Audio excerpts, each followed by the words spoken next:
Bonjour mes frères et sœurs, et ce matin, nous allons continuer dans notre chapitre 21.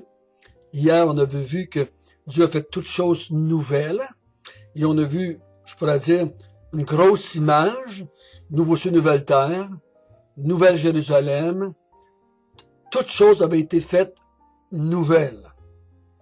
Et ce matin, nous allons faire un focus sur une partie de cette grosse image-là, que Dieu va nous présenter l'épouse de l'agneau. Notre Père éternel, nous te glorifions, nous te bénissons, que nous pouvons regarder ce matin à ce que va savoir ressembler le monde nouveau dans lequel nous allons vivre. Nous allons regarder le monde tel que toi tu le vois, et tu nous le décris par Jean. Seigneur, notre but en lisant ces versets, c'est de faire monter vers toi des louanges, de reconnaissance, de tout ce que tu as fait pour la gloire de ton nom. Au nom de Jésus. Amen.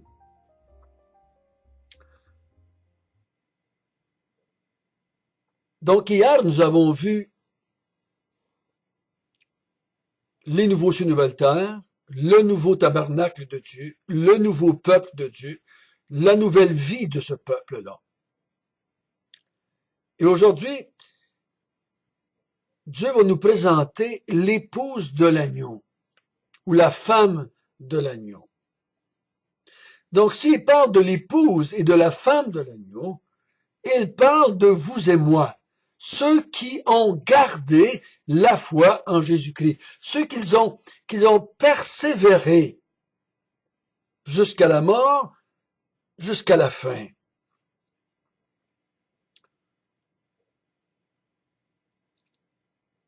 Aussi longtemps que nous lisons dans le Nouveau Testament l'histoire de la femme de l'agneau, nous la voyons imparfaite. Nous la voyons prise avec le péché. Nous voyons cette épouse qui combat entre la chair et l'esprit.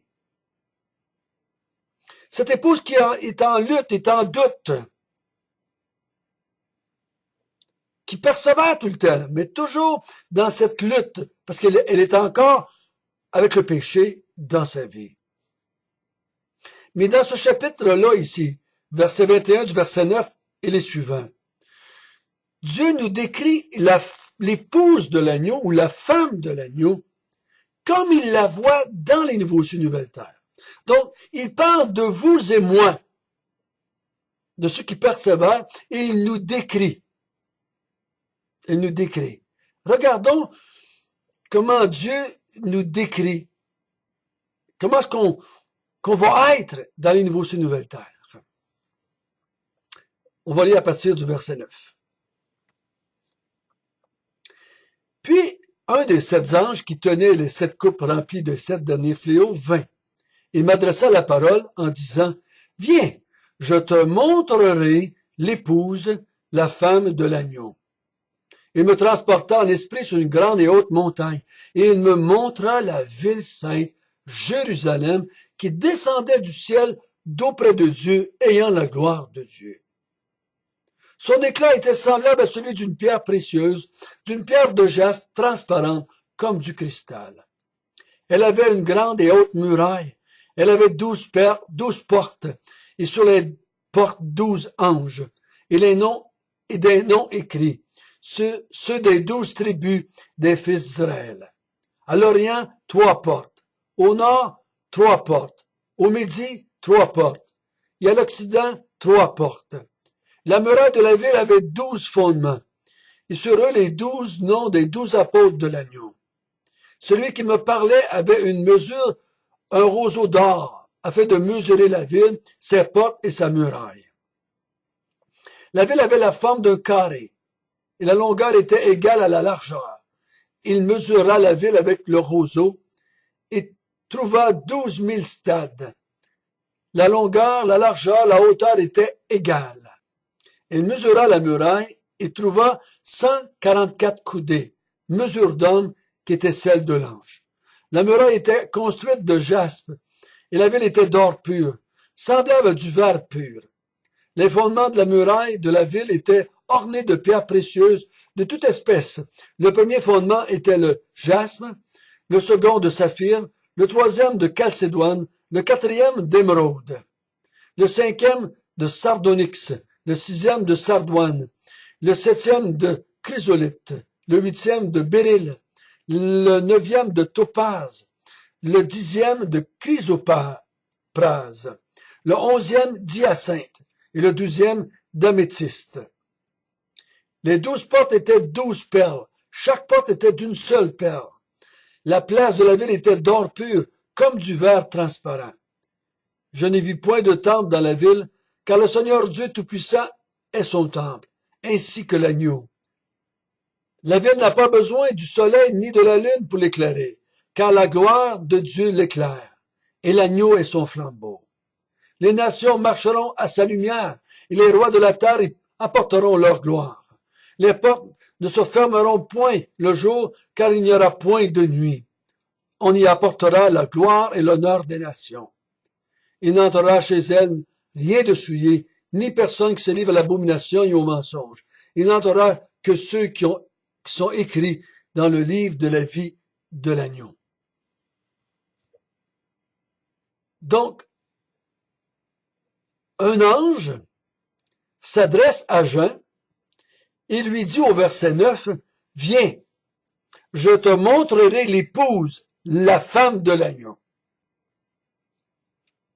On s'attendrait à voir descendre quelque chose qui ressemble à une femme. Mais non. C'est quelque chose qui ressemble à une ville, au verset 10. Il dit, il m'emmena sur une grande montagne et je vis une ville, Jérusalem, qui descendait du ciel d'auprès de Dieu ayant la gloire de Dieu. Donc, il nous parle de la femme de l'agneau, de son épouse, et il la décrit comme étant une ville. Comme la ville de Jérusalem est souvent appelée dans l'Ancien Testament la femme de Dieu. Comme Dieu parle de son peuple comme étant son épouse dans l'Ancien Testament, cette jeune fille qu'il a mariée. Donc ici, il va parler de la femme de son fils, de Jésus, comme d'une ville. Et il la décrit. Certains y voient une vraie ville.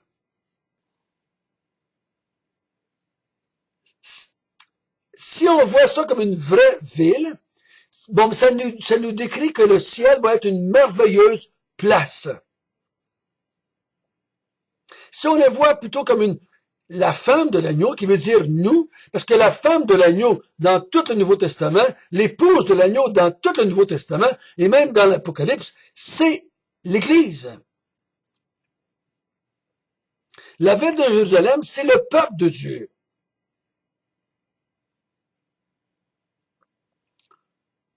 J'aime mieux voir cette description-là comme une description de l'Église telle que Dieu la voit après qu'il ait fini de la transformer complètement.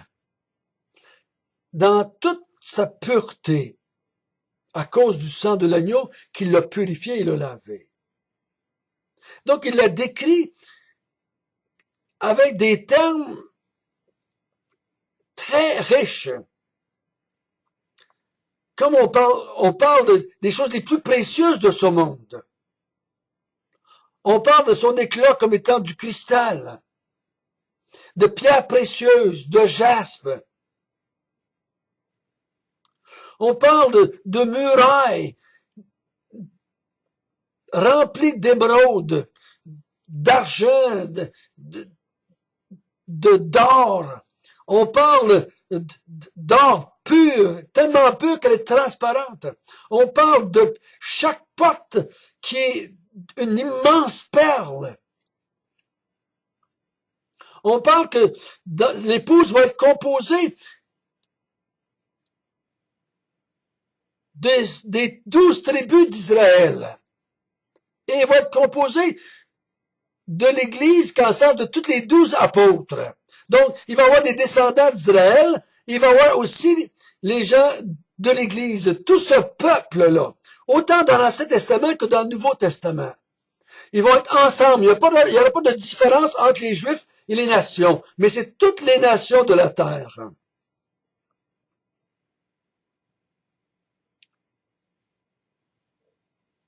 Quand tu fermes les yeux et essaie d'imaginer la splendeur de cette ville-là, la beauté, la grandeur de cette ville-là.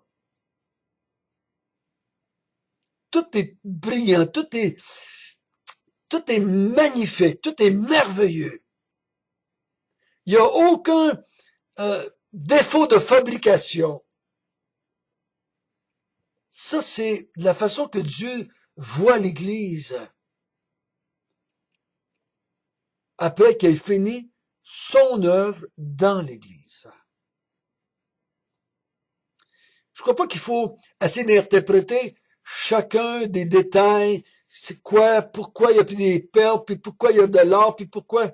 Non, ce qui est important, c'est que l'Église, telle que décrit ici, elle est divinement parfaite. Elle est parfaite pour toujours, éternellement. Et parce que c'est lui qui l'a rendue parfaite, c'est lui qui va recevoir l'honneur, la louange, l'adoration pour cette épouse-là. C'est lui qui nous a élus avant la fondation du monde. C'est lui qui nous a purifiés dans le sang de l'agneau. C'est lui qui nous a sanctifiés. Et c'est lui qui présente cette épouse-là à son fils. Parce qu'il dit, elle vient d'auprès de Dieu. Elle descend d'auprès de Dieu. Je ne crois pas que c'est la description de juste une ville. À moins qu'on y veuille lui donner une interprétation double. Voici, c'est une ville dans laquelle on va vivre, dans le nouveau ciel, nouvelle terre. Et en même temps, ça représente les chrétiens qui sont dans cette ville. Et que cette description-là décrit les deux, la ville et les gens qui sont dans la ville. Je pourrais accepter ça. Mais j'ai bien la misère à croire qu'il parle ici seulement que d'une ville comme telle, qui serait bâtie dans ces matières-là. Parce que il a bien dit au verset 9, viens, je vais te montrer l'épouse de l'agneau. Et dans cette nouvelle ville-là, dans cette nouvelle place-là, il n'y a point de temple, car le Seigneur Dieu Tout-Puissant est son temple, ainsi que l'agneau. Donc, cette nouvelle Jérusalem-là, cette épouse-là, va être dans la présence de Dieu, dans la présence de l'agneau. Il n'y a plus besoin de temple. Le temple était quoi? Illustration de la présence de Dieu et du moyen pour atteindre Dieu. C'était à travers le temple qu'on accédait à Dieu. Mais maintenant, il n'y a plus de temple. Ils sont toutes les deux ensemble. Dieu va être présent, on a vu ça hier. Dieu va vivre avec eux. Dieu va vivre avec l'épouse de l'agneau. Pas de temple, pas de soleil, pas de lune, pas d'étoiles. Pourquoi? Parce que ça, c'est tout des luminaires. Et là, ils n'ont plus besoin parce que Dieu est son soleil. L'agneau est son flambeau. Et c'est lui qui va éclairer toutes choses. Moi, je crois qu'on parle autant ici de lumière spirituelle que de lumière physique. Que c'est, finalement, nous allons voir Dieu tel qu'il est. Il n'y aurait plus aucune représentation. On n'aurait plus besoin de temples et d'autels et de sacrifices et de toutes ces choses-là qui étaient des types de la vérité, des exemples, des leçons de choses. Mais là, la lumière qui est là, elle va faire quoi, la lumière? À quoi ça sert, la lumière? Ça sert à l'éclairer. Donc, Cette lumière va nous permettre de voir Dieu, de voir l'agneau tel qu'ils sont. Et quand on va voir Dieu, quand on va voir l'agneau, nous allons les adorer, nous allons être tellement émerveillés que nous allons tomber sur notre face et nous allons les adorer et les louer et les servir pour l'éternité. Et au verset 24, 25 et 26, il dit que toutes les nations de la terre, tous les rois de la terre vont apporter leur louange dans cette ville, dans cette présence de Dieu. Je crois que ici, pour ma part, personnellement, ces rois de la terre, toutes les nations de la terre, c'est les croyants de toutes les nations de la terre, tous ces gens-là, c'est pas une élite qui va être dans la ville. Et là, on va emmener dans la ville ces choses-là. Mais la ville, c'est la présence de Dieu, c'est Dieu est là. Et donc, tous ceux qui font partie de cette épouse de l'agneau vont emmener l'adoration, vont emmener leur louange dans la présence de Dieu et vont le servir, l'adorer là dans la présence de Dieu.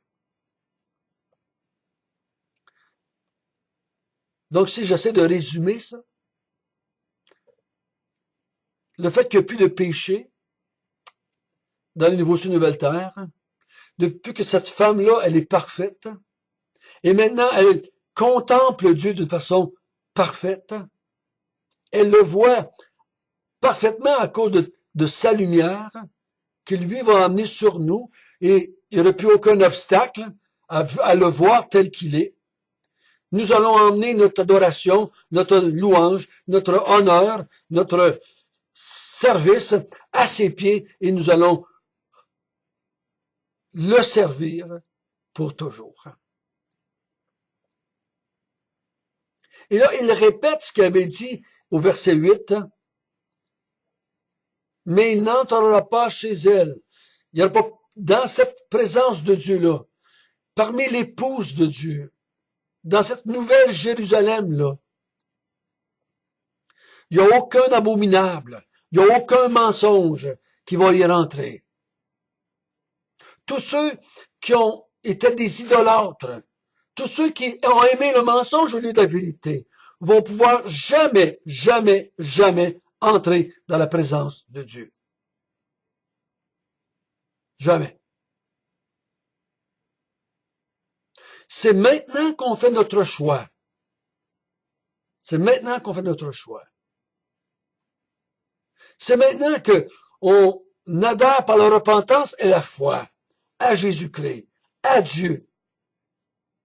Et comme on a vu hier, ceux qui vont vaincre vont avoir droit à ces nouveaux cieux, nouvelles terres-là, vont avoir droit à ce nouveau monde-là. Et tous ceux qui n'ont pas voulu adhérer, qui n'ont pas voulu se repentir et croire, qui n'ont pas voulu prendre la marque et le sceau de Dieu, mais qui ont pris la marque du diable, n'auront aucun accès, jamais pour l'éternité, à cette nouvelle ville de Jérusalem. Notre Père du ciel, béni sois-tu. Quel monde merveilleux tu as préparé. Quelle gloire te revient pour avoir transformé l'épouse, pour qu'elle puisse s'adapter aux nouveaux cieux, nouvelles terres, pour qu'elle puisse vivre dans ta présence. Et dans ta présence, il n'y a que la perfection, la pureté, la sainteté, la justice. Il n'y a rien de souillé dans ta présence. Donc, l'épouse devait être parfaite, sans ride ni tache, sans aucune souillure, afin de pouvoir se présenter devant son Dieu, devant son roi, devant son époux, et l'adorer et le servir pour toujours. Tout l'honneur te revient. Amen.